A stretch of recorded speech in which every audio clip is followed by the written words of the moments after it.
Right. No, get. Thanks, everybody. Let's call the meeting to order. Start with the pledge of allegiance. Pledge allegiance to the flag of the United States of America. To the republic which stands one nation under God, indivisible, with liberty and justice for all.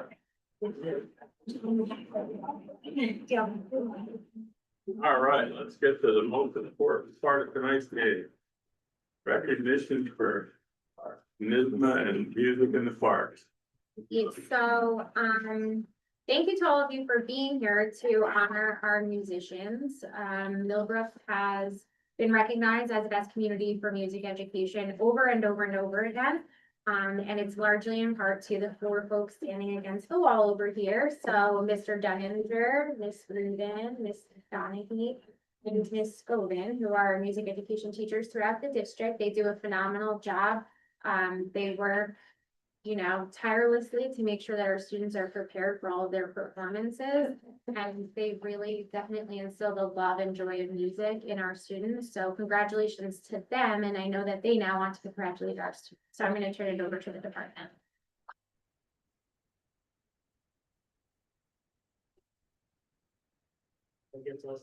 Hello, everyone. Hello, Board of Education Administration. Thank you for having us. It was funny. We were doing finals in the high school band class, and whenever this time comes around, I realize that these students, as much as they achieve, they're always their harshest critic with their performances. And it's nice to have a night like tonight where we just get to celebrate everything that they're doing. And hopefully, if they're watching at home too, they just relax and accept the fact that they're doing amazing things, and we can simply recognize them. So without further ado, I'm gonna go through this packet here and then hand it over to my colleagues. So for Area All-State this year, we already handed out these certificates, but I'd like to recognize Maeve Lamoriello on trombone and Archer Ryan on tuba, who represented us for band at Area All-State.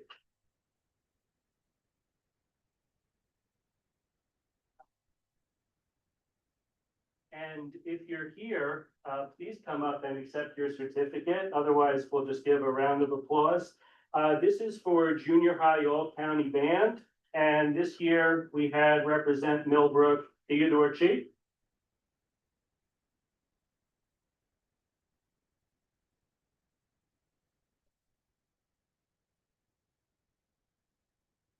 We also had Natalie Al-Halafawi.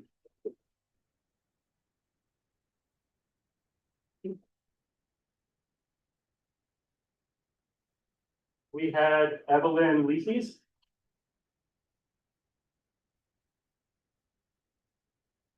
We had Harvey Ryan. And we had Finn Snyder.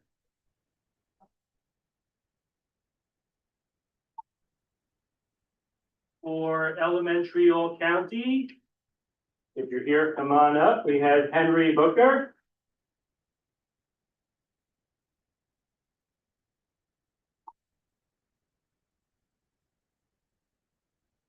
We had B. Snyder.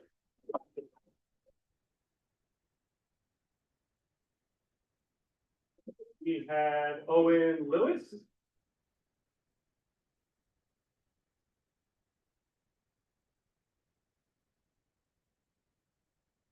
And we had Haley Quinn.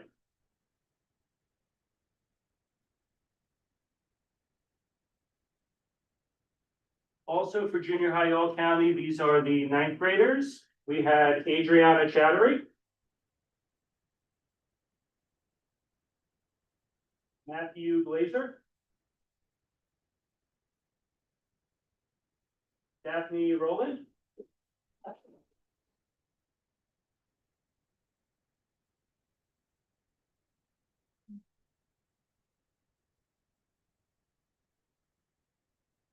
And Mia Sullivan.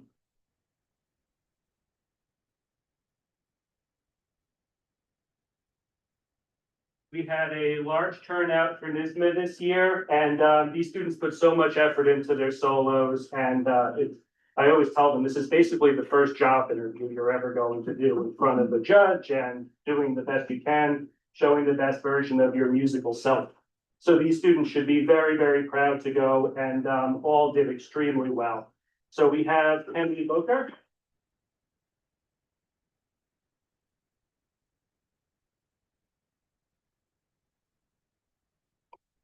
We have Aaliyah Eads.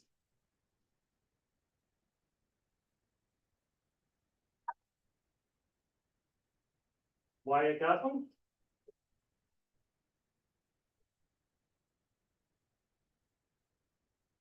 Genevieve Horton. Haley Quinn. Dee Snyder.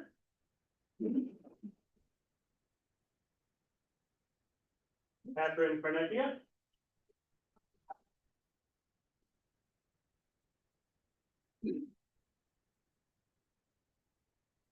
Theodore Chase.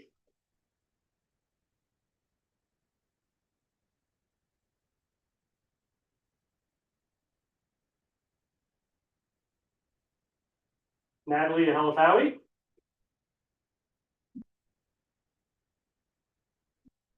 Eloise Irwin. Evelyn Leases.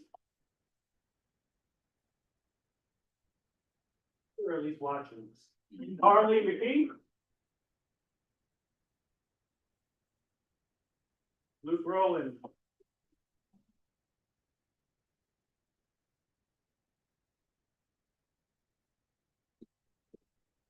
Harvey Bryan.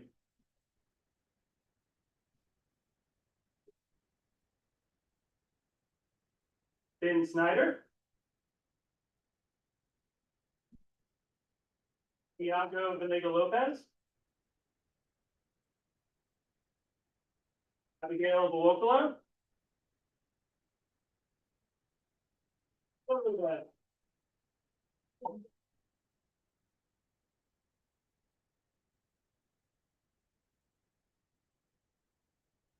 Adriana Chattery. Stephanie Rowland.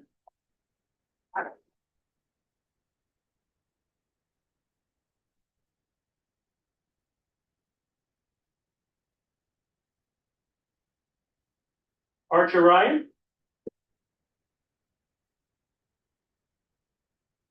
And Mia Sullivan.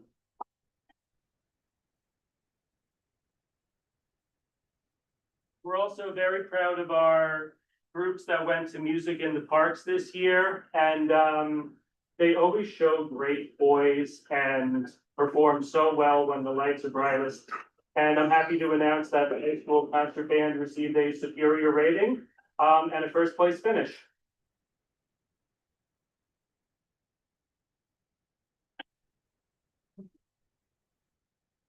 Great, we're gonna transition to the choral portion for secondary.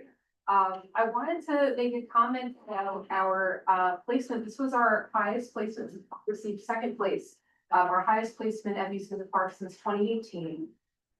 We had a special 100th anniversary performance of Someone to Watch Over Me by George Gershwin, and a new work by Andy Beck called Meadowlark.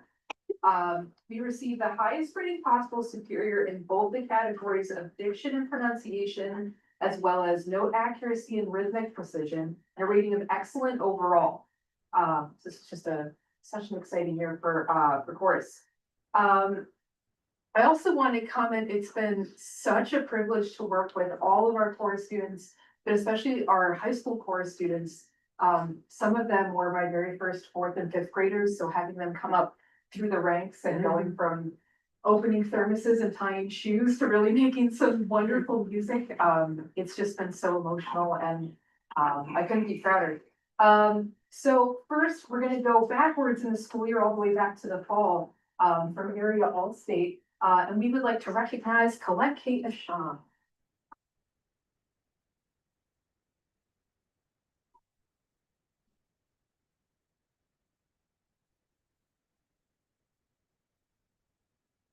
And then for junior high All County, although I don't think they're here tonight, representing us was Mackenzie Aniba and Tamsin Doyle.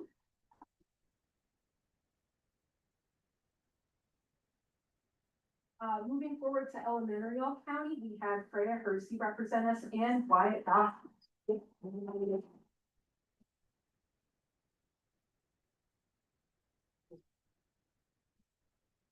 And last but not least, NISMA, we would like to recognize on piano, Maeve Lamoriello.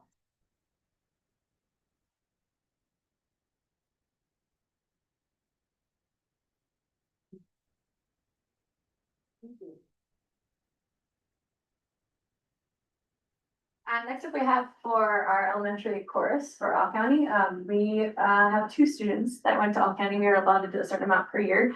And I just wanted to explain All County, if nobody knows or if somebody doesn't know, it's where a bunch of students are chosen from around the area and they all come together and they get to make music together. And as somebody who was in this county and grew up in this county, I got to see all my teachers again. And it's just a cool full circle moment for me and also for them. And it's great for that they have this opportunity. So thank you. Madison Belanger.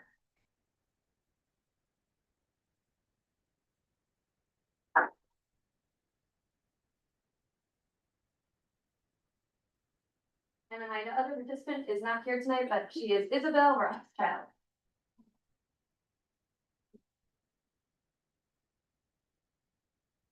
And last but not least, I'll be recognizing all of our elementary band students who participate in both All County Festival as well as NISMA Solo Festival. So first I want to recognize our 3 students who were accepted to All County Band Festival. I just want to say these students prepared not only for the festival, but they also prepared for an audition for the festival to then be selected. So they put a lot of hard work and time and dedication into this. The first student, I'm not sure if any of them are here tonight, but the first student is Anna Leone, Charlotte.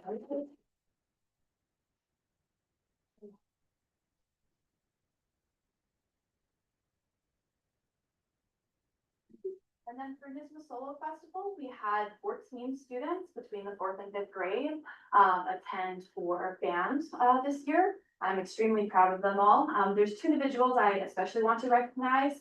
Not to belittle anyone's achievement, but these 2 individuals are both in 4th grade and have not even been playing their instruments for a full year yet. And they both took on this immense challenge of participating in this solo festival this year, and have put so much hard work and dedication. First is Adamaris Martinez.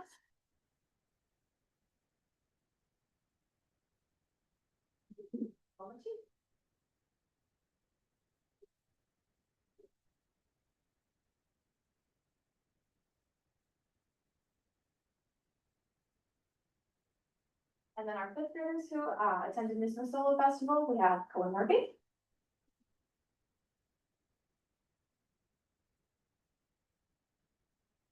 Abby Langton.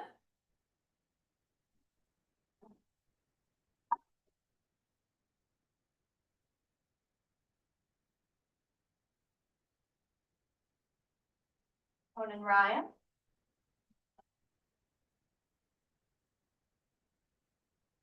Nico Canista.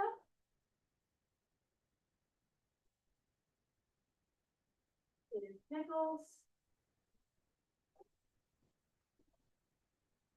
Antoinette Churchash.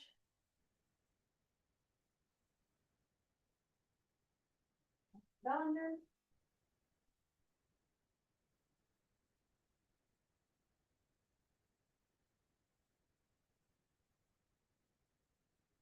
Charlotte Lilly.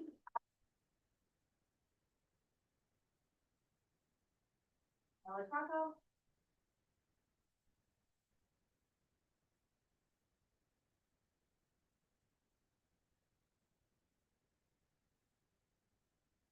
Nyla Barnway.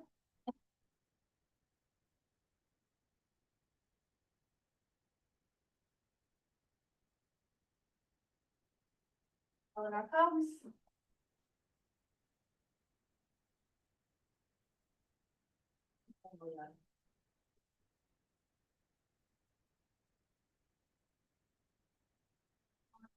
And showing your support for everyone. We appreciate it.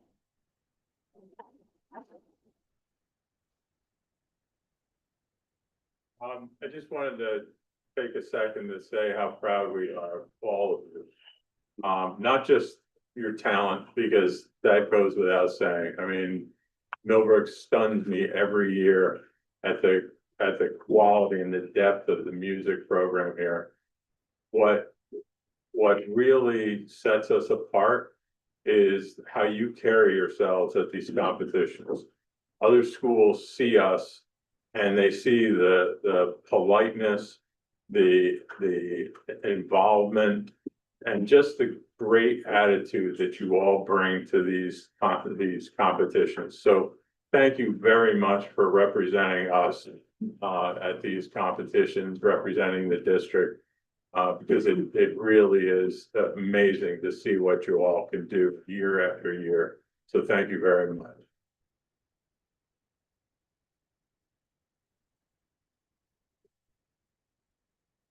I want to say thank you again to our staff, our teaching faculty who dedicate so much of their time to our students and these performances going above and beyond. And to the parents who drive to and from and pick up and drop off and do all of those things to make it happen for their kiddos. We really appreciate you being here tonight. If Dr. Watkins can just have our students who were recipients of their certificates today in celebration of your music achievements out in the hallway, she's going to take a photo. And then you are free to enjoy the rest of your night. We do have a presentation. You can stay, you can go, we won't be offended. But either way, thank you so much for coming out tonight. Thank you.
Yep, they'll be the same.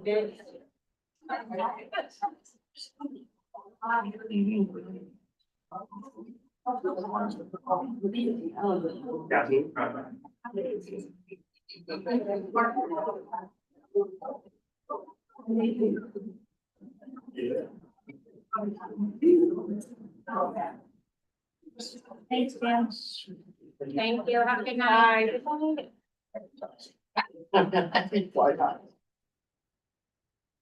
So, we want to make sure that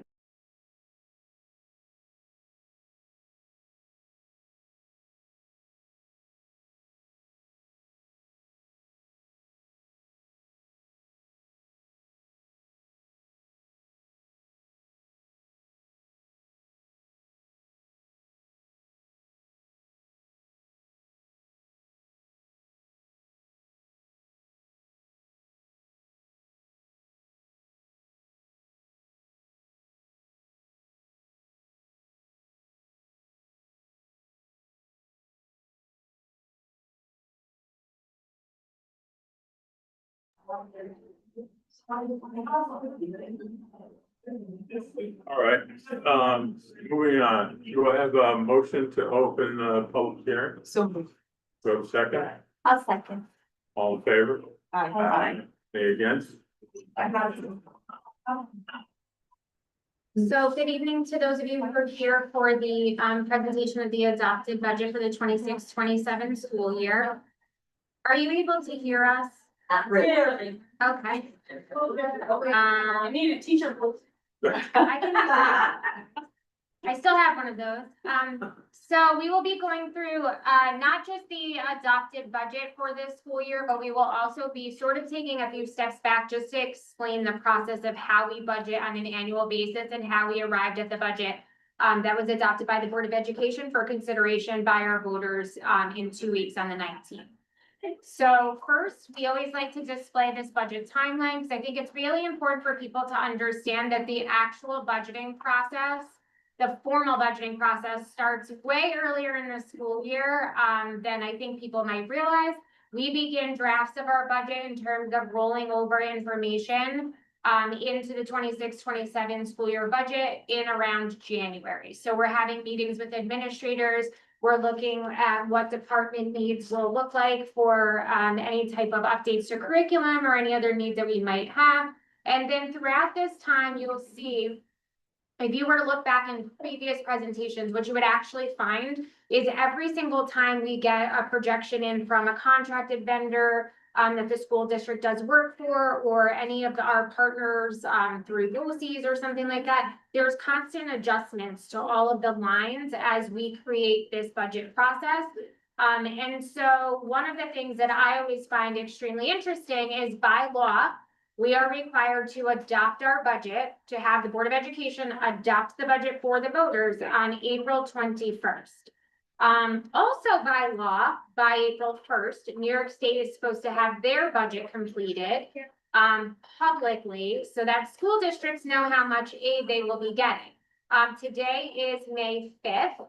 It is 7:22 p.m. and New York State has issued their 9th budget extender. And we're not anticipating a budget until at earliest tomorrow. And we'll see if that even happens. And so what I am going to say to you is that the voter authorization will be consistent. That will not change. What may change is the state aid story. And so when we go into this budgeting process, we are making projections based on the best information that we have. We look at the governor's run of the budget, we look at the Senate's run of the budget, we look at the Assembly run of the budget, and then there's people who do a lot of studying of this for their employment. And so we talk to those people and we try to get the best figures that we can and be very conservative with that when we build it into our budget, because the trend history has shown what is proposed that we will get and what we actually get sometime in September also differs. So we're going to walk you through a little bit of that as well. But this is really just the timeline of how we get to where we are tonight. So as of the March 10th Board of Education meeting, our projected expenses for the 26-27 school year were estimated at $39,323,200, which was an increase of $3,673,549, or 10% over the current year's budget. So one of the things that you will see is there's an evolution of numbers that happens. We get initial projections, we get rate changes, we get lots of information. And so each of the budget presentations thus far is really a draft in action. It's a work in progress. As we get better information, we really hone our numbers.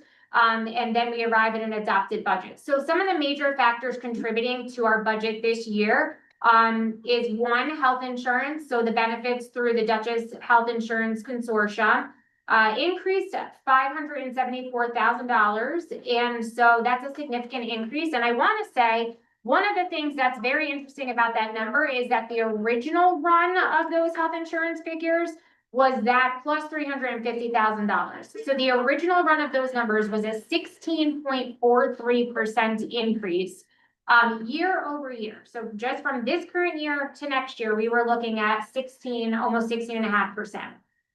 That did get cut through the work of DHIC, and so we were able to shave $350,000 off of that, but we still remain with a $575,000 increase, basically.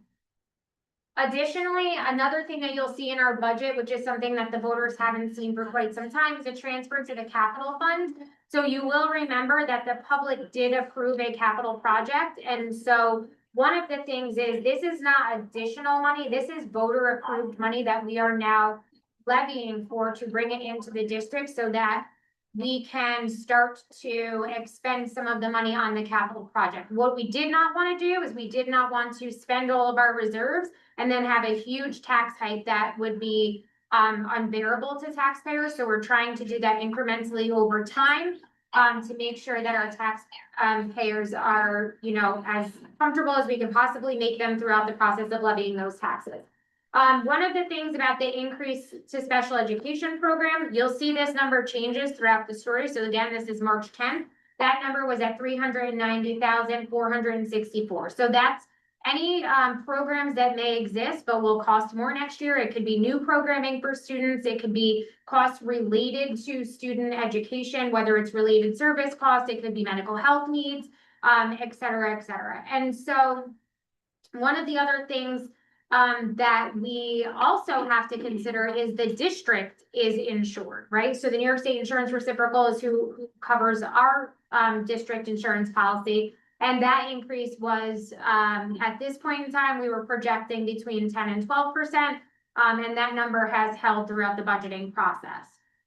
And so as of April 7th, when we were there, and remember the increase in the budget that we were looking at was $3.6 million. And so by the time we had come to the Board of Education on April 7th, so about a month after the previous slide, we were looking at a $1 million deficit that required us to either make one of two decisions, pierce the minimum tax cap or look for a comparable reduction in projected expenses for this year. So basically between what the maximum allowable tax cap would allow us to levy from voters, and the amount of money we were projected to spend in the next year, we were looking at a $1 million deficit as of that time. On April 14th, the administration and Board of Education held a workshop where we discussed all of our options, given that we had this $1 million to account for. We needed to figure out if we were going to reduce spending, look for possible ways to increase our revenue, which we always do, and or we were going to publish a budget for voters that would pierce the maximum allowable tax cap. And so ultimately, the Board of Education advised the administration to develop a budget that was in compliance with the maximum allowable tax cap, which is what you will see this evening, and also provided direction on where the reductions could potentially come from. So again, the budget that you are about to see is compliant with the maximum allowable tax cap in New York State. One of the things I do want to say about the tax cap is that there's often this misnomer where people refer to it as a 2% tax cap. It actually is a multi-step calculation that brings in quite a few different factors, combined wealth ratio of the district, things like an inflation rate. One of the things that you will see is the inflation rate that we use in this calculation is actually provided to us by New York State. That is sort of one of the areas in which school budgeting is becoming really problematic, because New York State this year has recognized a 2.63% inflation rate. And I think we can agree that things cost more than 2% greater than what they used to cost. And so when we look at this number over time, what's really happening is the cost of doing business is sort of outpacing the amount that we can account for in an inflation factor. And so here are the numbers. The 25-26 budget you'll see in the top left box, that was $35,649,651. The proposed 26-27 budget is $37,992,751. And so that's a budget to budget difference of $2,343,100, or a 6.57% increase budget to budget. On the bottom area, you're going to see the tax levy. So there's two comparisons that we do. We compare the budget to the budget, and we compare the tax levy to the tax levy. And so in 2026, this year, the amount of money levied for taxes was $27,782,136. And we are proposing a levy of $29,733,237, or a levy to levy difference of 1.951 million, and a levy to levy difference of 7.02%. And so just to be reminded that that includes the money that's going towards the capital project. So that is included in that amount. That is why that amount looks high. because that money is actually included. So even though it was authorized by voters in a previous vote, it's included in this budget because what the voters are authorizing is two things. How much can we spend next year and how much can we tax next year, right? So that's the total. And so those are the numbers there. And again, it is within the New York State tax cap. So one of the things that we had heard was, why are we not cutting administrators? We keep hearing this conversation. In fact, we have cut administrators. So between the last 3 school years, including 2 administrative positions this year, we've actually reduced 30% of our administrative team. And I think it's really important to note that we have done that. And now, unfortunately, because of the need to reduce spending by $1 million, the cuts to staffing are actually spreading to other units at this time. And so there will be constriction within our budget that includes the cuts to CSEA and the Teachers Association, as well as non-staff, non-unit staff as well. And so one of the things that we say at the bottom is that these staffing projections are, they are fluid, right? They are subject to change because as the evolving needs of our students change, we may need to retain a position in one area, which may cause a cut in a different area. And so these are some of the things that, as I say, this budgeting process is ongoing, right? The voters will vote on the amount of money that we spend for next year and the amount that we levy, but we have to make decisions based on what our students need and make sure that our budget matches, that the funds are going directly to places where the students need them. And so some other additional cuts have been made in the following areas. District-wide professional development. We have been very strategic in retaining finances so that we are able to provide any of the required trainings. We do have some curriculum and standards that will be changing this year. And so we do have to provide training there to support our teachers in providing the very best opportunities for our students. But we are going to take that out of the budget, as well as a partial cut to athletics. One of the things I do want folks to hear this message, we have worked with our athletic directors, so these cuts will be in supplies, they will be in contractual expenses, they will be from areas that will not impact the student experience. Our goal is to make sure that we're retaining programs for our students, and so I just want to be very clear about that. Another thing is Board of Education contractual expenses. So there's a partial cut there. People always ask about this line, like, what do you mean Board of Education expenses? They do not get paid. Our Board of Education, thank you very much. They are volunteers. They volunteer their time. But there are some expenses related to training that is provided to them, conferences that they can attend, anything to do with certain aspects of the Board of Education in terms of communication and in terms of voting. So there's lots of different things that go into that, but it has nothing to do with anything about these folks getting paid. So I do just want to say that publicly. They volunteer their time and we appreciate it greatly. Additionally, there is still going to be a summer scholars program this year, but we have truncated that program. So instead of 5 or 6 weeks, as it has been in previous years, it's going to be 4 weeks. And so we are able to preserve opportunities for students to prevent the summer slide and to maintain all of their achievements throughout the school year. We will still be providing those opportunities, but unfortunately, we will have fewer grades available for attendance, and we will also have the program be just a little bit short. And so through all of these changes, we were able to recognize a reduction of $835,850. And so while we initially had a budget gap that was $1 million, we felt as though any other changes to the budget would be extremely detrimental to our students' learning experiences. And so we've made the decision to appropriate an additional $164,000 from fund balance. And so one of our goals is to reduce the amount of fund balance that is being appropriated from one year to the next. And so for those of you who are unfamiliar with the term fund balance, if you think about it, it's sort of like the rainy day fund. It's the money that the district is allowed to keep in its accounts for an emergency situation. By law, school districts are only able to retain 4% of their total operating budget in a fund balance, unassigned fund balance. And so we want to make sure that we're not relying on this year's money for next year as a habit, because eventually what happens, the money will run out. And so we don't want this to be, but one of the things that you will see is that due to the increase in costs and the huge flat line of state aid, it has been necessary, and we're really trying to make sure that we can continue to decrease the amount of reliance on fund balance and really work off the operating budget that we have year to year.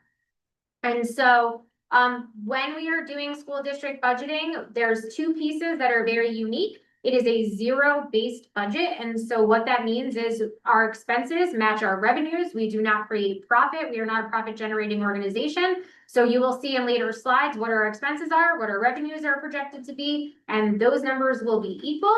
And the other thing about school district budgeting that is unique and is constant is that it is a tripartite budget, meaning there are three parts. There is the program, the administrative, and the capital component. So if you think of this as a dollar bill, 75% or 74.8%, 75% essentially, of the money that we will spend in next year's budget will go directly to student-facing programming, and or the staff that delivers those services. If you can look, that does include things like transportation as well, health services, psychological services, any summer instruction, and programs for students with disabilities, whether they're being educated here or outside of the district in a program. So that's directly student facing. Then there's the administrative component, which is administrator salaries, but also all the central office and Board of Education expenses, as well as payroll. So how we pay people, any of the benefits and benefits coordination, our central data processing, our human resources, our auditing and legal services, our tax collection, purchasing and public information services all come out of the administrative component. One of the things that we try to do is we try to keep the administrative component of the budget at around 10%. And so we have over time, since Elliot and I have been here, we have decreased that. Can you just go back 1 second? We have decreased that, and it's our goal to maintain it right around 10%. And you will see we're right about there. And then the capital component of our budget makes up about 15 cents on the dollar. And so you will see here everything that goes into our buildings, as well as the staff who maintain our buildings, and any of the leasing expenses, our bonds, previous bonds that have been taken out for previous projects, any of our utilities, and or all the improvement costs for the district. So again, this is where those capital project costs are being included in this year's budget. And so on the next slide, you'll see that we make a nice little pie chart. So you can see that the majority of our budget goes directly to students, and then the other two portions are there. And once again, we are working to continue to bring those administrative costs down, and we have the lowest administrative portion of our budget over the last past 8 years. So we're very proud of that. And so I'm going to turn it over to Elliot, who's going to go through some of the specific expenses, where our expenses have spiked, and then he'll walk us through some of our revenues. And at the end, we'll take any questions that you may have. Thanks. So the chart that you see on the screen is the chart of accounts that we report to New York State every year. So we want to keep this very transparent, very crystal clear. In the public budget documents that are on board docs this evening and on our website, there's a breakdown where each one of these lines is expanded out. You can see the subcategories or the sub expenses within them. But this is how we build the budget categorically. And what we wanted to do is take each line item and then show this year's numbers, the proposed budget numbers for 26-27, and then the difference between dollars and percentages from one year to the next. And there's a lot of small numbers that move, and that's just the nominal cost of doing business year over year. But we want to highlight the things that represent some of the more significant changes to the budget. And so you're going to see us highlighting in two different colors. We're going to highlight in yellow the things that we can't really change, but we do have to live with and manage. And then we're going to highlight in green the things that we can really affect and influence or change on as we're planning for our budget in both revenues and expenses. So these two items that are highlighted right now are special education programs in schools. And that's based on special education placements and program needs. And as Caroline said earlier, that number has been moving. Every time we give this presentation, that number jumps. This $446,000 difference is the net difference in expenses from the current school year to next school year. I can tell you that I think the actual number of additional expenses in these categories is north of $600,000 for next year. Our team, our administrative team, and our special education team have done a great job of bringing students back into the district, reducing the amount that we're spending, not based on need, but as the students' needs evolve, we're meeting their needs. And when we're able to meet more of their needs on campus, then we have to send them out. And so those costs do come down. But overall, we have a higher volume of students with a higher level of need going into next school year. So you're going to see an 8.81, almost a 9% increase just in that category alone. Unfortunately, pupil transportation costs also go up. I mean, you can imagine what you're paying at the pump right now is more than it used to be.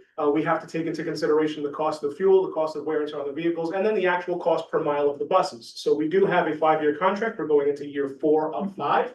And there is a baseline escalation to that cost, and then we have to add in a little bit more for all the things that we can't anticipate. You're going to see that in some of our facilities expenses as well. You know, the cost of everything, including oil right now, as you can imagine, translating it to diesel fuel is expected to go up as well, and we have to account for that in our budget. And with so many things, special education specifically, you know, we have to be prepared at all times to provide a free and appropriate public education to all of the students in our district. And we tell kind of an anecdotal story with every presentation. You know, a family of 4 children can move into the district in September after the budget's adopted, enacted, and we're off and running. And a family with 4 kids can come in, and 3 of them have IEPs, and 1 of them is residentially placed, and 1 of them is in a day program off campus. And that family just cost the district $230,000 at the drop of a hat. And we have to be prepared to meet those needs legally and responsibly, and we want to do so. I can tell you that being fully transparent to the board and the community, we've historically built in a little cushion in that code to allow for those eventualities. This is, in the years that we've been doing this together, this is probably the year that has the smallest amount of cushion in any of our codes, including that special education code. So we're operating with more real world numbers than ever before. And again, all of these things are being done in an effort to really minimize the expense to our taxpayers, doing everything we can to avoid piercing their position. And so at the bottom, you're going to see interfund transfers. Caroline highlighted this before. This is us operationalizing the authorization that the community gave us for capital improvements, right? The community said we're allowed to spend $61 million in renovations, and we're allowed to borrow against tax exempt bonds for everything beyond what we had put away. We had about $12.5 million put aside. And so we're spending some of our reserves, and we're going to levy taxes. And you're going to see that built into the tax cap formula is an allowance to cover this expense. So this is not new expenses. These are previously approved by the voters. And because the voters already approved those capital renovations, the portion of this expenses that's going to be reflected in the tax levy is also covered. And so here's the revenue side, right? This is the flip side of that coin. Just things to note, our 2 largest revenue drivers are the tax levy and the state aid package. We're going to get into a little bit more detail on both, but if you can see, you know, in a $35 million budget in the current school year, 27.7 of that is tax levy, and 4.8 million is, 27.7 million is tax levy, and 4.8 million is state aid, and about 5 to 7% of our revenues come from all the other categories on this page.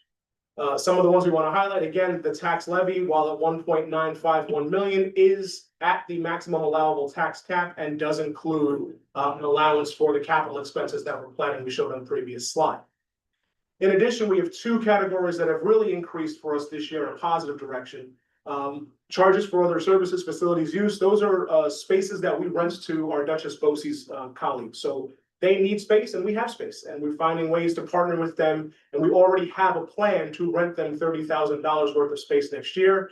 As so many things in our budget are fluid, there's been talk about, can we rent them more space? And we're actively working on those type of agreements. But at this time, or at the time that the budget was adopted, we have to go with the revenues that we can guarantee, or as close to guarantee as possible, are going to come into the district. So as other revenues may appear, if this line goes up, we're able to trim other areas where we may not get that revenue in the form of state aid or fund balance appropriation. And the second green line there is the early college access COSER. Thank you. And there is no budget to budget difference because this is a brand new program that was introduced this year, and it was introduced after the budget was adopted. And so Dr. Watkins and our superintendent worked really hard to get us into a place where we could be one of the first districts to participate in this program. There's a lot of machinations involved, but the highlights of the story are that we already offered college level courses to our high school students. And before this year, many of them had to be paid for by the students in terms of tuition to the colleges. The BOCES program is allowing us to shift the expenses of the teachers who teach those classes to the BOCES and get BOCES aid at over 40% rate for the individual classes they teach. And consume all of the tuition that our students would have had to pay otherwise. So our kids get to take college classes at no cost.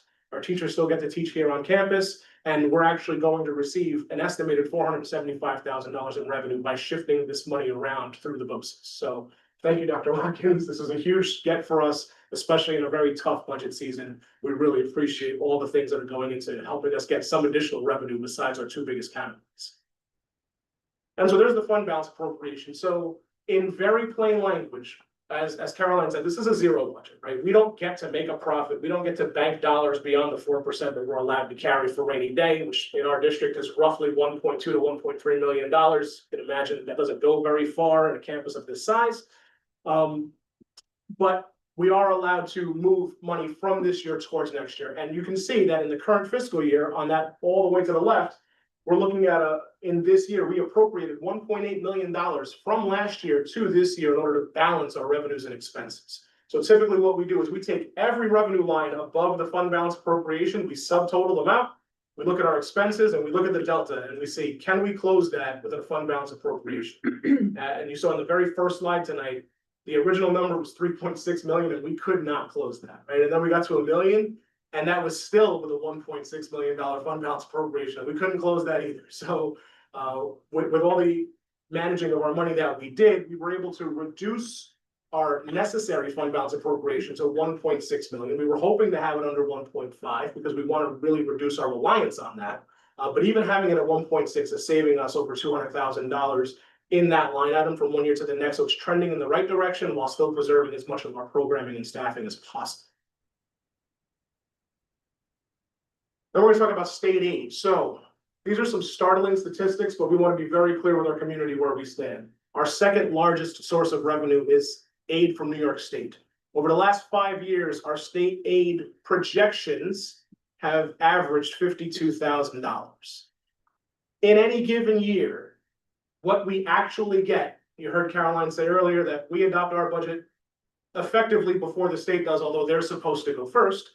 By the time they close out their books and we actually find out what we're going to get rather than what was promised, that number typically fluctuates between $100,000 to $300,000 and not in our favor. And so when we're promised that our revenues are going to go up to the tune of $138,000 on a line item that fluctuates between $100,000 and $300,000 less than we expect, we have to treat this line item as if it's relatively stagnant. And so unfortunately, you're going to hear us both say different versions of the same story, right? We're living in a world where our expenses are outpacing our revenues in almost every category, and state aid is no different. And so you're going to see some historical data. Can you go back? Oh, sure. So I do want to just note, if you see up in the bubble, it says there that over the same period, we've experienced a recognized inflation of more than 16%. I think it's really important to note that when I'm saying recognized inflation, that is how much New York State has recognized inflation over 5 years. But the reality is that it's been much greater than that. And so they've said, yeah, there's been 16% inflation over the last 5 years in total, but the average amount of money that we've gotten year after year after year is under $53,000, right, in increase. So we're, even with what they're recognizing, which I would say is too low, they're really not providing us with the aid that supports the programming that we need to provide. So I think it's really important for people to understand that that is where this is becoming increasingly more difficult to balance these budgets. And this is, this is not a Millbrook issue. This is an entire New York State issue. Everyone's facing the same challenges regardless of the district that they, represent. And so this line is a one-liner with the subtotal of our state aid package that we're expecting. On the next slide, we're going to show you what a breakout of that state aid package looks like. So you can see, we're showing you the last couple of years just as a point of reference. 24-25, our state aid looked like 4.8 million. In 25-26, our state aid looked like 4.8 million. It actually came in less at 4.735. And now they're telling us that we can expect 4.974 million next year. However, we already know that that number is overly inflated, and I'll give you a couple examples as to why. The first one we want to be very honest about is that There are pluses and minuses within our state aid package, and they're not often talked about evenly, right? You're gonna hear a lot of comments in the news and mass media from politicians about preserving foundation aid. And we were told this year, very early on in the process, don't worry, Millbrook. We know that you're not compliant with the foundation aid formula. The reality is 78% of school districts in New York State don't fit the foundation aid formula, so we are very much not alone in that category. However, the state promised us, we're going to consider you a hold harmless district with a minimum increase of 1% of your foundation aid. Sounds very exciting. 1% of our foundation aid is $29,486. There is a possibility that in the final budget at the state level, they may make that 2% of foundation aid, which might increase it by another $29,500. Still not enough to make a significant dent in our annual budget. But they're gonna promise us those percentage points as if they're great. And listen, we take every dollar we can get. But the reality is foundation aid on its own is not going to move the needle for Millbrook Central School District. You're gonna look at universal pre-K. So if you look at the 25-26 estimated and then the actual, the estimated is a maximum aid amount based on enrollment. We don't hit that enrollment number, we don't get that aid. And so you can see that our maximum potential pre-K aid was $280,000, but we actually got $183,000. Now, this year, they're telling us our maximum aid for pre-K is $250,000, and that's part of what's feeding that bottom line increase, I'll say in air quotes, of $239,000. But we already know, based on enrollment projections, we're not gonna hit that number. And so we know that category is gonna go down. You saw a 14% increase to our transportation expenses, but we're looking at a $96,000 reduction to our transportation aid. So the state is recognizing that it's costing us more to move our students from home to school and back, and they're giving us less money for it. We're also getting a reduction in our building aid. So this is just kind of an illustration as to the relative stagnation of our state aid package over time. While we said they're giving us credit for 16% of inflation over the last couple of years, and we all know that number is actually much higher.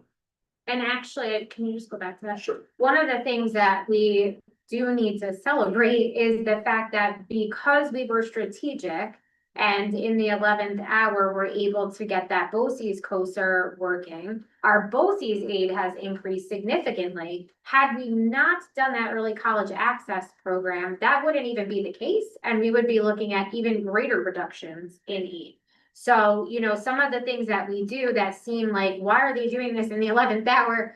Because again, as Elliot said, we got this news that this was even available in August and chased it down. I mean, kids were already registered for classes with some of the colleges, and we said, no, we're gonna do it this way. And this is why sometimes these things that feel a little crazy when they're happening are hugely beneficial in the long run. And so in addition to the fact that we were able to do that at no cost to families, provide these college courses, it also does bring revenue back into the school district. So we're gonna shift our focus a little bit to the other primary revenue generator, our tax levy. And so we're providing this slide really as historical information. This administrative team was not here for much of the years on this chart. However, we wanted to show some trend history over the last 2 decades of Millbrook's tax levy since the inception of the tax cap. And so what you can see is in the 2013-14 school year, our maximum allowable tax levy was 6.06%. We actually levied 3.89%, so we did not tax our community to the extent possible. However, directly in the year that followed, the maximum allowable tax cap was reduced to less than 1%, and we had to go out with a supermajority and ask our taxpayers to pierce that tax cap and almost double that money to 1.83%. And so the part of the story here, it happened again in 17-18 where we did not levy to the maximum. But every time that we don't levy to the maximum, it affects the levy in the following year because every year's tax levy, maximum allowable tax cap calculation is based on the prior year's levy, not allowable levy, but actual levy. And so every time we come up short $1 of that maximum, we don't get that dollar back in any subsequent year. And that can have a long-term ripple effect on the district. On the next slide, we're going to show you the more recent history. And you can see what the inflation factor that Caroline was referring to, that blue line, you can see how it spiked right around and right after COVID, it jumped. And how much our budget was allowed to fluctuate in parallel to that is that red line that's relatively flat across the bottom. Now, on the next slide, same chart on top, but we're gonna show a little bit of a different graph, and what you're gonna see is the blue line is the budget growth over time. The red line is the tax cap, and the yellow line is the tax levy. And look at that 22-23 school year, you see that little blip where the red line just creeps above the yellow line? And then every year thereafter, the gap between the yellow line and the blue line gets a little bit wider. Because every year that we don't maximize our tax levy, our ability to raise funds in the subsequent years is diminished. And I think if you just go back, if you look at the, right below the blue boxes, the inflation factor that again is assigned to us by New York State. But then if you look at the levy growth factor that's right below that, you can see how inflation is pacing far beyond our levy growth factor. And so it's really important to note the gap there between how much inflation is actually being recognized and how much we can actually levy in response to that inflation. I also want to show the appropriation from previous years, so that third line from the bottom, and you can see that in 2018-19, we were using less than $400,000 of this year money for next year's budget. So $374,000 was enough to balance the budget between revenues and expenses in 2018-19. That number crept slowly, and I think if I had to guess, again, I wasn't in this seat for half of these years, but the reality is that's the number we use to close the gap between our expected expenses and revenues. And as our revenues are hampered by a lot of the numbers on this chart, mostly in the state aid realm and the tax cap realm, we have to put more of this year's money into next year's budget, and that number crept from $374,000 up to $1.85 million over 7 years. And so we want to be very mindful of that, and so we're looking to bring that trend in the other direction and start. So with a $1.6 million appropriation going into next year, we're starting to trend that number the other way. So here's the impact of that, and I want to be very clear. We don't want to overtax our community. We never want to take in more money than we need, and our board has been very direct with us about not doing that. But we want to be clear about the position that the state puts us in, the laws that are in place right now. Every year that we don't maximize our tax levy, that money is not recoverable. And so if you add up all the money that we did not levy from 2013-14 to the present, we've not levied over $840,000. The compounding impact of that is $995,903.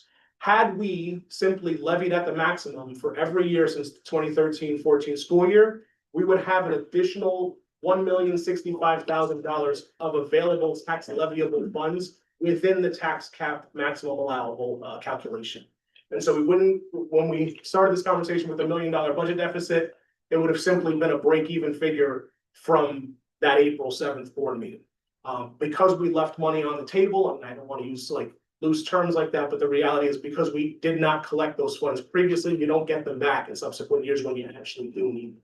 So the state puts us into this position where we either push up our tax levy to the maximum every year, or we put ourselves in a position where we have to ask our community to pierce the tax cap in the years that we actually need those funds. This is probably the least comfortable part of this conversation. You heard Caroline say at the beginning of this presentation that the voters are going to authorize two numbers, essentially, at the May 19th vote. They're going to authorize how much we get to spend and how much tax dollars we get to collect. Every year that we go into a budget cycle, we have to operate under those authorizations. And if we're ever put in a situation where the taxpayers and the community does not allow us to increase the tax levy, we have to operate under the previously approved tax levy. That's how the state law works, right? They gave us permission to raise $27 million. We raised 27 million. We're asking for 29 million next year. If they say no, we have to stick with the $27 million figure. And so if the budget doesn't pass, the Board of Education has two options. The Board of Education can put a second budget up for vote. That budget is not restricted in any way. It can look very much like the first budget. It can be slightly modified, or it can be significantly modified from the first budget vote. But they can put up a second budget vote in June. If that vote does not pass, or the board does not choose to have a second vote, in either scenario, we have to go to what's called a contingent budget. And a contingent budget means we're basically stuck with the previously authorized tax levy from the previous year. And so two things have to happen. We have to reduce our expenses by the expected tax levy increase, And we have to legally, we're required to remove what's considered non-ordinary contingent expenses. So the state tells us that there's a category of expenses that has to come out of the budget right. And when we took all those things that have to come out of the budget off the top of the list, it sums out to about $441,985. And that is things like salary increases for non-union staff, all of our equipment purchases planned for next year. So could we go 1 year without buying equipment? We could. Could we go many years without buying equipment? That would be detrimental, right? So these are things that we could probably live with once, but not ideal. And so the issue that's facing us currently is that we've only identified about a quarter of the cuts we would have to make if we were required to stick with the currently approved tax levy. So again, we're looking at a $1.9 million levy to levy increase. If the vote does not pass, that increase does not happen. We have to reduce our expenses by $1.9 million. We've already identified $441,000 of that.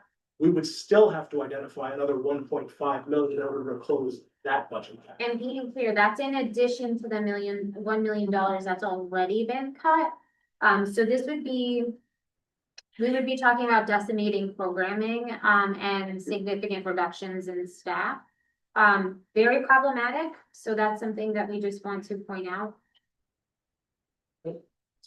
And so to close us out, just to review the numbers again, we are looking at a budget to budget difference of $2,343,100 or 6.57% increase, and a levy to levy increase of $1.951 million and 7.02% increase. And just a reminder to anyone who is watching, that is compliant with the New York State tax cap calculation.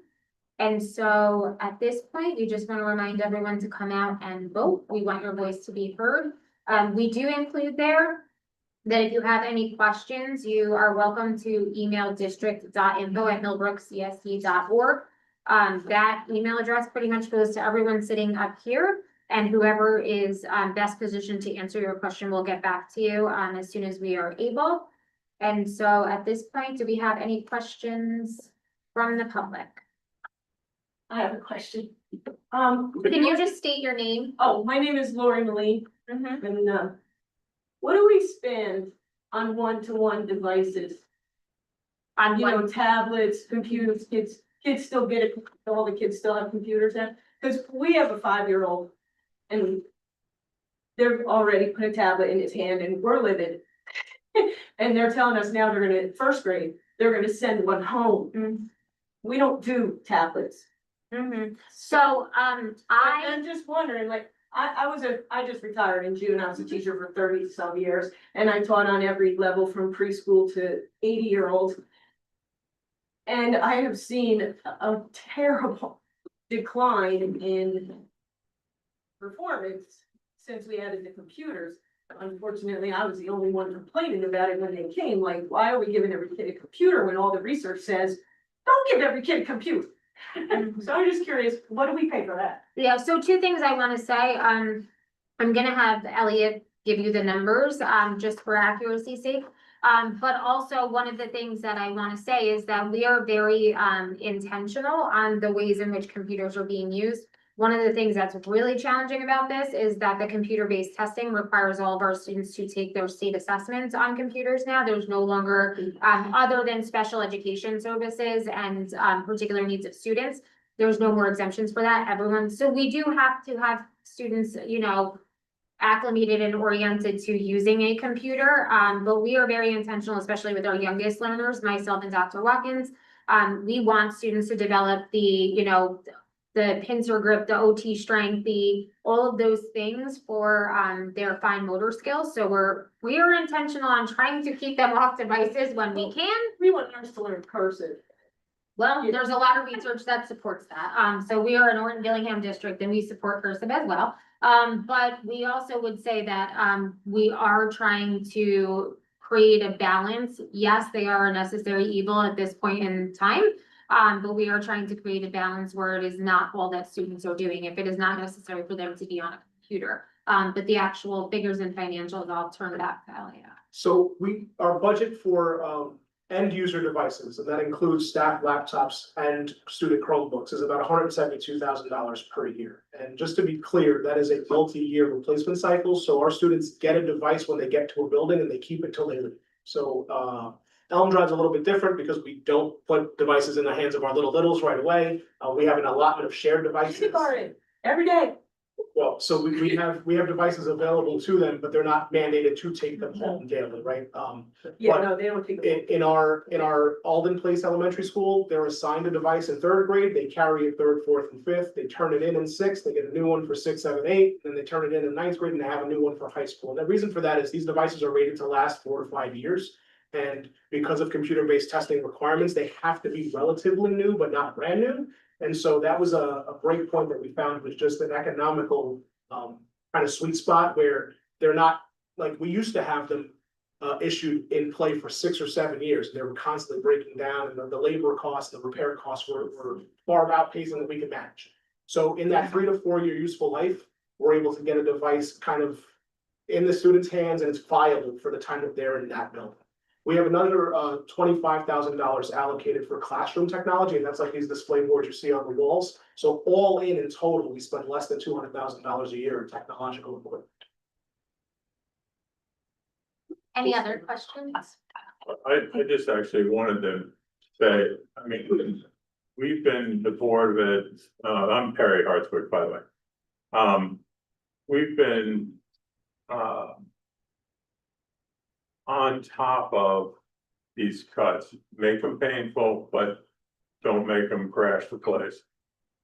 We have the programs that we've implemented in Millbrook over the last, I don't know, 7 or 8 years, pre-K. To get our students, so when they come into kindergarten, they're not way behind the curve, they're actually doing well. When we do the BOCES program, the number of seats that we used to have was like, I want to say 5 or 6 or 7. We're in the 30s now because some of our, I mean, students don't necessarily have to go to college, especially now. The air conditioning, refrigeration, electrical. Excavation. I mean, those programs are so important to the students. Our sports programs. We told the administration, we're not cutting it, but skim it off a little bit. You know, maybe we can get an extra year out of a uniform or whatever we can do. But we're not getting rid of those programs. I mean, I know there's been a lot of like, oh, you know, the school board's talking about cutting sports and music and absolutely not. I mean, unless we're forced to by contingency. Whenever we've had, like, if we look at the building and we say, you know what, we could take these 2 things and push them together. Now we have an empty room. Go find somebody to rent that room, to lease that room from us. So there's this college program to get our kids the ability to actually enter college with credits that are, you know, actually useful, not just some, you know, they put it on a piece of paper. So this has been a balancing act of trying to keep these important programs, keep the traction that we've gotten, and yet still bring down the budget. So I just wanted to make that point because it's, I mean, if all we're gonna do is just keep cut programs, you know, might as well let them, you know, go, I don't know, play all day, because what's the point? We need these programs to continue to increase. We need to get these, you know, challenges that the students are gonna face. We need to stay out in front of those things. And the only way to do it is to find ways to finance them. So, and, well, I won't say any more about the state's budgeting. Anyway, sorry. Karen, can I ask something about the computers? Sorry. Can I ask something about the laptops? So also in elementary school, they have keyboarding, so they practice like typing on the computers and, thankfully, we had our technology and enough computers during COVID, when everything went online, we were able to continue education. So that's a huge factor I will always remember. And after the snow days, after we use up all the snow days, it's virtual learning, so they have to be prepared to learn online. They don't. I know, because I taught online all through COVID and it was a disaster. Absolute disaster. Hopefully something absorbs. That's why they're all so frustrated. Do we have any other questions from the community that's present? Thank you for being here this Okay, evening. online. No. don't know that it's a question, but I think we need to overhaul Albany. How in the world they can come up with so many regulations? How do you do anything? Well, and I appreciate that. So one of the things I do want to say is that, I think we've worked really hard not to just say, well, this is our budget and, shrug our shoulders and say we had to make cuts, right? So, myself and my two assistants here, we've been, meeting with anyone who will give us an appointment. So we worked with, Senator Hinchy's office, we met with Dee Dee Barrett's office. We've met with Shelley Mayer's office. So Shelley Mayer is the chair of the Education Committee for the Senate. So we've met with her. Myself and Jen Kornecchia, we attended an evening forum through the Lower Hudson Education Coalition that I'm a steering member for. And so that's when we had a bunch of Senate and Assembly members available to meet with superintendents and board members to hear the challenges that are facing school districts. Additionally, I sit on the Legislative Liaisons Committee for Superintendents to New York State. And so we are going there, we are making noise, we are doing what we can do to try and change this picture. And so I was on the phone with Senator Hinchy's office yesterday morning, continuing to have these conversations. And the reality is that some folks, and this is not to just credit anybody's work, but some folks who are making some of these decisions actually don't have an understanding of the impact that it has on school districts. And I'm saying that very plainly and fairly, right? Yeah, And so forever. And so it's really about education, right? And so in November, another organization that I am on the executive board for, the Lower Hudson Council of School Superintendents, we held a forum down in Harrison. We had 110 elected officials and superintendents in a room, and we went through all of this. And we are, we're pushing back on the electric vehicle mandates. We're pushing back on charter school funding coming out of our state's, public school budget. We're pushing back wherever we can because we're saying public school students first. And we will continue to champion that message and we will continue to fight for that. And so, I do just want taxpayers to know that we're not just saying like, hey, we're gonna need more money here, or sorry, we had to cut that program. We're doing everything that we can within our power. And I think it's actually, if you have the opportunity to, write to the elected officials, let them know, you know what I mean? They all have. Should have been tired of it. We have a lot of communication with our elected. Well, and I think that's great. You know what I mean? We live here, we vote here, we pay taxes here. And so I think it's really important for us to let our intentions and needs be known. Well, I've been here 22 years and taxes was one of the reasons that I bought my house. Because it had the lowest taxes in the county. And nobody bought it. Anyway, anything else? All right, do I have a motion to close the public hearing? So moved. Do I have a second? Second. All in favor? Aye. Any against? All right.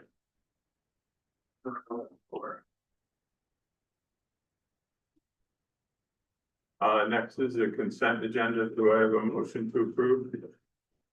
Do I have a second? Second. Any discussion, comments, questions before we put it to a vote? All in favor? Aye. Any against?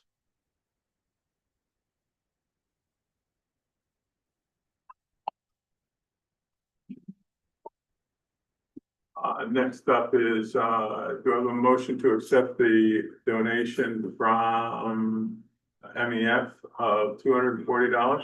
So. Go to second. Thank you. Thank you. Good. Second, Questions? thank you, Tiffany. Thank you. That's, I think that's wonderful that, today's day and age, we can make sure that every kid can participate. So thank you for that. All in favor? Aye. Any against? Do I have a motion to accept the donation of $380 from the Shade Tree Committee of the Village of Millbrook? So moved. Do I have a second? Second. Questions, comments? Thank you. Thank you. All in favor? Aye. Any against?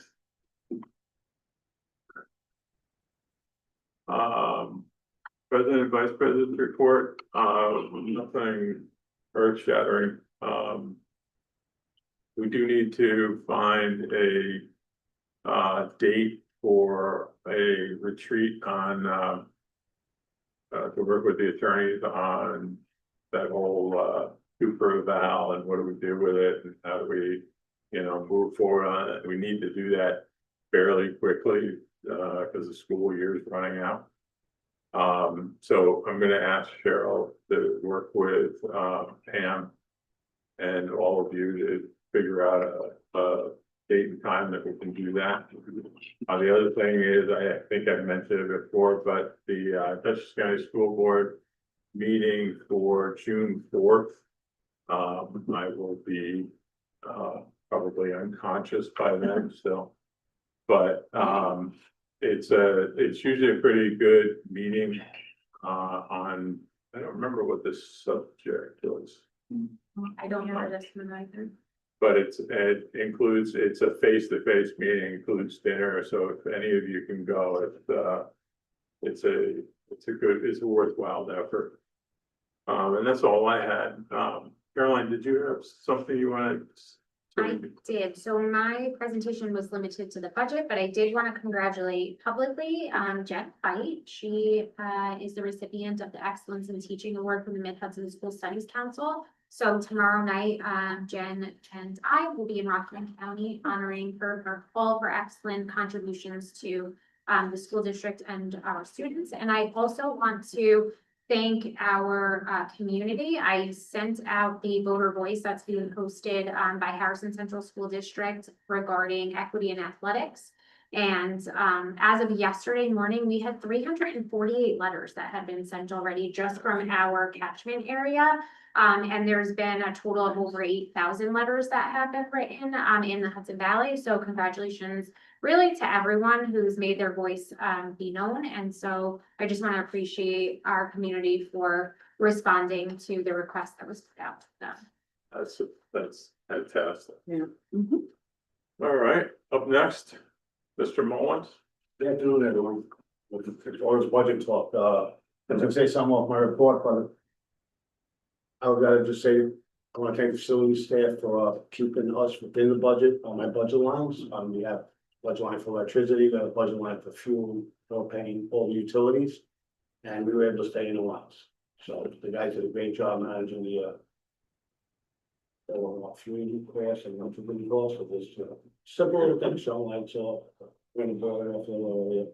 So the rising costs of all the building prices, we were able to stay within the budget this year. Anybody have any questions? Right. Another thought? Thank you. All right, Amy? Yeah, so today an email went out just to let everyone know that we're seeking proposals for our summer session, but our spring session is open. And we're working with a few new vendors for the summer, including potentially a driver defensive driving course. So we're looking forward to that. Next Track's just a slight I'm a little disappointed, I'll say it that way. They have changed the incentives since we began. So initially we were gonna get a bench. They've discontinued the bench program, just as we got to 1,000 in less than like 4 months. So they did send a nice note saying that they hoped intrinsically we would continue to collect. And they'll send us a few coupons on things, but most importantly, I'm really proud of our community and the excitement that it's created within our students and our staff in creating the plastic, I know. So, I will give you an update if they decide to change their mind on the bench. Is that ongoing? Like, are we gonna continue that, I like? think we can. Till the end of It the year, really hasn't next been a huge lift. I mean, Lee Reynolds, our community member, has been a huge advocate and she actually transports the plastic to Tops for us. Okay. So that's been wonderful and our facilities guys have been great about just collecting from the yellow bins. And every time I'm putting my plastic in, I always have staff members say, I brought my plastic in too. So I'm just proud of everyone that's contributing to it and I appreciate it. And I think if it comes to a point that we're not seeing the bins getting full or other things are getting in the bins it shouldn't be, we can always revisit it. But it's been, I think the biggest thing is people saying, I can't believe how much plastic adds up over a weekend. I know, it's crazy. We already accepted the donation from the Shade Tree Committee. There's some really great photos that have been put out on social media from both the Elm Drive and Alden Place, so we're really gracious for that. Caroline and I met with Oakley Thorn and Christopher Fagos from the Thorn Center regarding the updates. You might recall 2 years ago, we met with them just on where they were at. The update is they're about $6 million away from their goal. So they're hopeful to close that gap and start breaking ground by the end of this year. And they're really committed. I'm so thankful. They're committed to having our students make use of that space. So as they get closer to that, we can talk to them further about all of the portions of that building that our students can take advantage of. And just a congratulations again to Jack Gilroy and my assistant Marissa for all of their help in organizing the wellness fair and having it all come together. I think the food trucks were a big hit. Both of our vendors were very happy. And thank you to those that were able to come. It was wonderful. I thought there were at least 40 vendors there, which is the most that we've ever had. We had several families coming, so I was very excited to see that. So it's growing. And just some updates regarding our math consultant. My math teachers have been so appreciative of having that time with Daniel August. And I had the opportunity to go to a grandparent special friends day at Elm Drive. It was adorable. So we love doing that. And thank you to Mrs. Lynch for setting up a great day. And just once again, congratulations to our students from Alden for their talent show success. That's also been showcased on social media. They were fabulous. And this week we'll close out New York State testing. I know a lot of people, including the students and teachers, are very happy. But tomorrow and Thursday we'll close out with math. And just as something added that even with that, we had math at Morona's tonight. Thank you to Miss Anson. She had some very excited students coming in to do some simulated shopping, trying to calculate a barbecue. So congratulations to them. And actually one of our students here tonight was down there. So kudos to all of our students for their hard work. At Grandparents' Day, there was a little one with no special friends, so I was palling around with them. And another student goes, "Are you his grandma?" I was like, "Do I look old enough to be his grandma?" You know what? Don't answer that. I was like, "Forget it." Should we vote on that? Yeah. It's great that we still do all of that Grandparents' Day. It's Yeah. wonderful. The math at Marone, I remember doing that. That's fantastic. They still do No, all. I'm like, literally, they were running in the door and then one mom like said, you didn't have your pencil and she like ushered them back to the car just so they could get the calculators and their pencil. They were just so excited about it. It's cute. So it was really Talent great. show, all of that. That's great. Mhm. That's nice. Yeah, and she does that on her own time, so I really appreciate it for doing that. I have a question, about summer scholars. Actually, I know this year we have to bring it down to 4 weeks. Yes. Has anyone ever thought about comparing whether conducting summer scholars right after the end of the school year, which we do, right, versus the 4 or 6 weeks prior to the beginning of the school year? I'm So, really yes, so interested. it's actually strategic in Mhm. doing that because we have to run our ESY program at a particular time. And so by doing it that way, we can use the same buses and whatnot. So we're not duplicating costs of transporting Right. students. That's how we're able to absorb the cost of the summer scholars program, because we're already sending busing.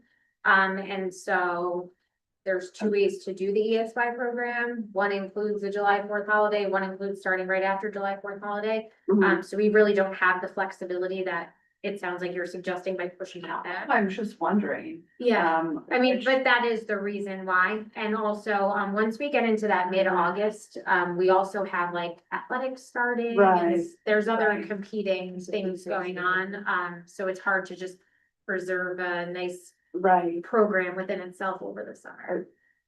I just think it would be really, an interesting comparison. If we ever had the choice of like a grant or something of offering both. Right, like 4 weeks right after and 4 weeks before the beginning of the school year, and seeing which one is more effective in preventing the slide. But that's a bigger, I'm just more of a research question. Thanks. Yeah, absolutely. All right, for agenda items. There's any comments on that? Do we have any public comments? No. Executive session? Is there anything, folks? All right. Do I have a motion to adjourn? So. Do I have a second? Second. All in favor? Hi. The against? Okay, thanks, everybody.